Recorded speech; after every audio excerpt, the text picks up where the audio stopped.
ప్రభువు స్తోత్రం. మీ అందరికి వందనాలు. ఈరోజు వాగ్దాన సందేశం అపొస్తల కార్యం 10వ అధ్యాయం 34వ వచనం. దేవుడు పక్షపాతి కాడు.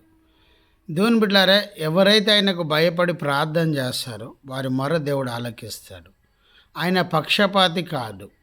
కొర్నేలు కుటుంబము భయభక్తులతో ఎల్లప్పుడూ ప్రార్థన చేస్తూ ఉన్న కుటుంబానికి దేవుడు ప్రత్యక్షమై, కొర్నేలు, నీ స్వరం నాకు వినబడింది, యొప్పేకు వెళ్ళి ఒక చర్మకారుని ఇంట దిగి ఉన్న పేతురు అనే సేవకుని తీసుకొని ఆయన ఇంటి దగ్గర పరిచర్య చేయాలని ఆయన రాగానే దేవుడు మాట్లాడుచున్నాడు. దేవుడు పక్షపాతి కాదు. ఈరోజు నీ ఇంటికి సేవకుడు వస్తే నువ్వు ఆశీర్వదించబడతావు. ప్రభు ఇటు వాక్యం దీవించును గాక. జయమని మా యూట్యూబ్ ఛానల్ సబ్స్క్రైబ్ చేయండి, లైక్ చేయండి, షేర్ చేయండి, అనేకులకు తెలియచేయండి. మీ ప్రార్థన అవసరం మాకు కాల్చిన మా సెల్ నెంబర్ 9948930321. మంగళవారము 23వ తారీఖు పాస్టర్స్ కాన్ఫరెన్స్ ధర్మారం వరంగల్ రండి. దైవాశీర్వాదాలు పొందుకోండి. చేయమని మా యూట్యూబ్ ఛానల్ సబ్స్క్రైబ్ చేయండి. Praise the Lord. God bless you. Amen.